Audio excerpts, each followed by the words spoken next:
नमस्कार भक्तों, आपका एक बार फिर से स्वागत है हमारे चैनल भक्ति की शक्ति में। आज हम आपके लिए लेकर आए हैं रवि प्रदोष व्रत कथा। इस व्रत को करने से दीर्घायु और आरोग्य की प्राप्ति होती है, सुख और धन भी मिलते हैं। सुख और धन की विशेष कामना के साथ जो भी इस व्रत को करता है उसकी सभी मनोकामनाएं पूर्ण होती है। उसके घर में किसी भी प्रकार की कोई भी कमी नहीं रहती। रवि प्रदोष की व्रत कथा। एक गांव में अति दीन ब्राह्मण रहता था। उसकी पत्नी रवि प्रदोष व्रत किया करती थी। उसके एक ही पुत्र था। एक बार वह पुत्र गंगा स्नान करने के लिए गया। रास्ते में उसे चोरों ने घेर लिया। वे चोर कहने लगे, तो अपने पिता का जो भी गुप्त धन है उसका हमें पता बता, नहीं तो हम तुझे मारेंगे।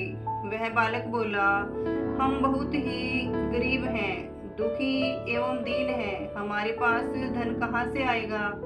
चोर फिर से बोले, तेरी इस पोटली में क्या है। तब बालक निसंकोच होकर बोला, मेरी माँ ने मुझे रोटी बनाकर बांध दी है। फिर चोर आपस में कहने लगे कि यह तो बहुत दीन दुखी है, इसे छोड़ देना चाहिए।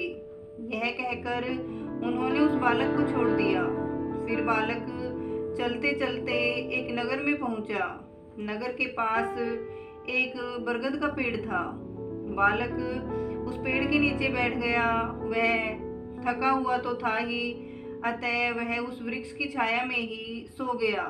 उस नगर के सिपाही चोरों की खोज कर रहे थे। खोज करते करते वे उस बालक के पास आए। वह लोग उसी बालक को चोर समझकर उसे पकड़कर राजा के पास ले गए। राजा ने उस बालक को कारावास का दंड सुना दिया। उधर बालक की माँ रवि प्रदोष का व्रत कर रही थी। व्रत के प्रभाव से उसी रात्रि को उस राजा को स्वप्न में दिखाई दिया कि वह बालक चोर नहीं है।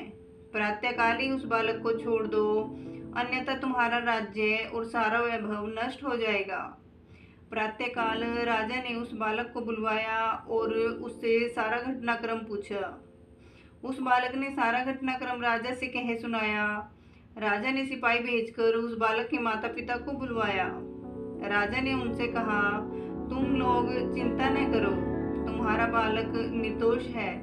तुम्हारी दरिद्रता देखकर हम तुम्हें 5 गांव दान में देते हैं। इस प्रकार उस ब्राह्मण के सारे अभाव दूर हो गए और वह सुखपूर्वक रहने लगे। अतः जो कोई भी मनुष्य इस रवि प्रदोष व्रत को करता है उसे भगवान शिव की कृपा प्राप्त होती है और उसे सभी प्रकार के सुख प्राप्त होते हैं। बोलिए शिव शंकर भगवान की जय हो। भक्तों, अगर आपको ये वीडियो थोड़ी सी भी अच्छी लगे तो प्लीज़ हमारे चैनल को सब्सक्राइब करें और वीडियो को लाइक करना न भूलें। राधे राधे, जय श्री कृष्णा।